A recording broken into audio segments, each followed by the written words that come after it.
contributor and Price Futures Group senior analyst Phil Flynn. We have Geltrude and Company founder Dan Geltrude and IRC Wealth CEO David Ragland. So welcome, gentlemen. I want to start with Phil Flynn here. You know, I drove to work today. Last night I filled up, and oh my gosh, the cost surprises me every time. AAA says a gallon of gas stayed about the same yesterday from today. So the oil selling off yesterday with those shutdown fears, it's one of the largest one-day drops since April of 2020. Will gas prices come back down, Phil? They will. You know, in fact, if you look at the wholesale gasoline prices, with that drop yesterday, they fell about 25 cents. But make no mistake about it, it really didn't have a lot with the release from the strategic reserve. It really had about the fear of this new Omicron virus that's spreading like crazy. And this is a concern. It's the fear of a big drop in demand. But are we way ahead of ourselves? I think we are. I mean, we dropped off the equivalent in price of seeing demand drop by 4 million barrels a day.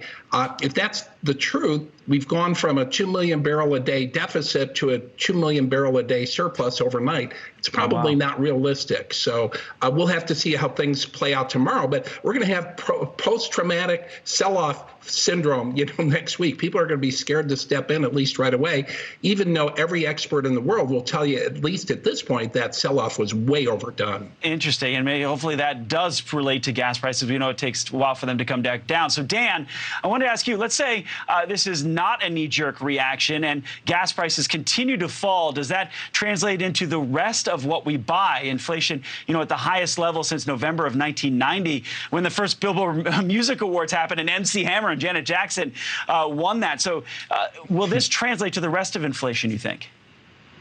I think if gas prices continue to come down, Edward, you're going to see that trickle through, and hopefully we'll see some drop in pricing. However, all of the issues that we have right now related to inflation are not just isolated to fuel costs. Obviously, we know that we have employment issues. We simply don't have enough workers, and that is causing a huge problem and bottlenecks all over the world related to the supply chain. So let's have our fingers crossed that fuel prices will come down and we have a chance of getting some relief as far as inflation. Yeah, so David, on Friday we saw that big sell-off over the past 12 months. Fuel oil, specifically to heat your home, has increased 59.1%. Do you think we'll see the cost of what people buy to heat their homes? Will that come back down, or will energy prices just snap back? To me, I think this is a short-term blip on the price of heating oil and gasoline. I mean, this is a fear-based reduction. Just like we had a fear-based reduction in the market, the market's still up 23% on the S&P. We look at oil prices over the last 6 months, they've gone up dramatically, hitting a peak around $80. So this is a short term. We had a short trading day. We have very few people trading over this period of time. It's not a professional market, so to speak, on those shorter days. So I think that what we have to be understanding is it's always based upon supply. And when supply gets reduced, prices go up. And we saw that we live in a global environment now, and it was a global reduction in possible demand that would bring down prices. Right. Yeah. And Phil, same question to you. I see you nodding your head. Will they snap back? Will energy prices, you think, just snap back, or will we get to see these barrels continue to drop next week? I think they're going to snap back, but I don't know if they're going to snap back right away, because after you get a sell-off like that, people are stunned. They're scared. I've seen this happen, and it seems like it always happens on Thanksgiving. I don't know why oil prices don't like Thanksgiving. I could go back over the years. We always get these overdue sell-offs. My bet is it's all going to be about the virus and OPEC. OPEC meets next week. They may respond to this drop in price, offset what they fear could be a big drop in demand. And if they listen to the market, they're going to cut production, and then prices are going to go right back up. Oh, geez. So, David, as an individual investor, do I want to get into energy stocks then, or investment because the prices are up?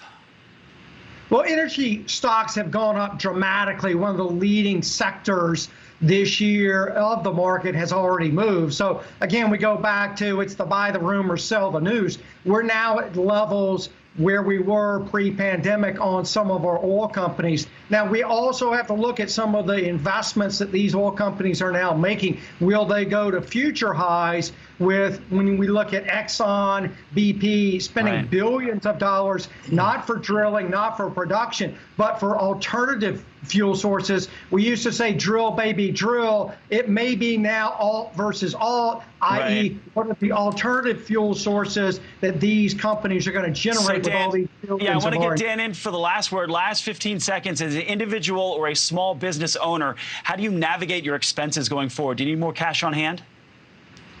Well, cash on hand is always a good thing. Cash is king when it comes to small businesses and businesses overall, because you always rely on your cash flow. As far as investing it, I mean, we certainly don't want to have that just sitting in the bank getting virtually no interest. So you want to retain cash. At the same time, you want to look at opportunities to deploy it as well. Thanks, guys. Phil, Flynn, Dan, Geltrude. We're going to have to, David, we're going to have to leave it there. I appreciate it.